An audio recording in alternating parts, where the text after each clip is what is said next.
नमस्कार किसान साथियों। ये इधर अपना सरसों है पूरा। ये पूरा 2 बीघे का समथिंग का है। और ये इधर गेहूं है। ये भी पूरा 2 बीघे का है। 1 बीघा बराबर 2500 स्क्वायर मीटर होता है हमारे इधर। इस प्रकार इसमें बालियाँ आ चुकी है। ये अपना पूरा 5 बीघे का खेत है। और हमने इसमें 1 बीघे का चिया सीड लगा रखा है। उसको दिखाते हैं अभी।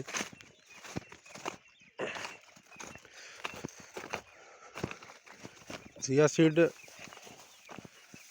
इस बार हमने कम लगाया, क्योंकि जो पाला पड़ता है उसमें चिया सीड का फसल का बहुत नुकसान हो जाता है। तो चिया सीड में अब जो ऊपर की डोडियाँ रहती है वो बनना शुरू हो गई है। ये देख सकते हैं आप, कुछ इस प्रकार से ये डोडियाँ छोटी छोटी आने लग गई है। ये पूरा है, ये 1 बीघे की ज़मीन है। तो अगर इसका उत्पादन पिछले वर्ष की तुलना में अच्छा हुआ, मतलब पिछले साल 3 कुंटल प्रति बीघा का हिसाब से निकला हुआ था, तो उसी का हिसाब से अगर ये निकलता है तो ये जो 2 बीघे के गेहूं है उसके बराबर ये 1 बीघे का चिया रहेगा। वो उधर 2 बीघे की सरसों है, उसके बराबर ये 1 बीघे का चिया रहेगा।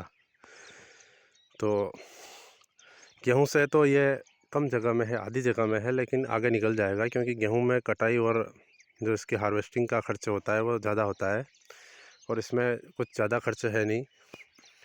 तो ये था चिया सीड का। पिछले वर्ष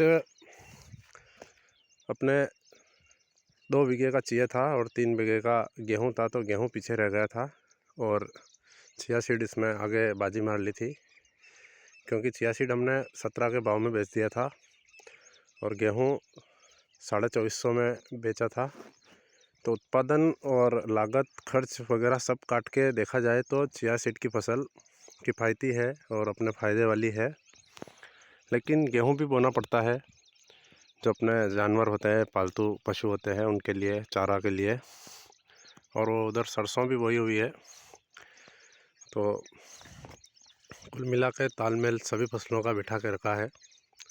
लेकिन सभी फसलों में फ़ायदे वाली फसल मेरी नज़र में तो यह है चिया सीड। अभी इसका भाव 20,000 है, 20-22 हज़ार। इसको जब हम निकालेंगे तो बाज़ार में प्रेशर रहेगा और आवक ज़्यादा होगी, तो उस समय इसका भाव शायद 17, 18, 15 तक हो जाए। फिर भी उस भाव में भी ये गेहूं और सरसों से आगे रहेगा। आपका क्या ख्याल है इसके बारे में हमें बताना। बाकी फिर मिलेंगे नए वीडियो में।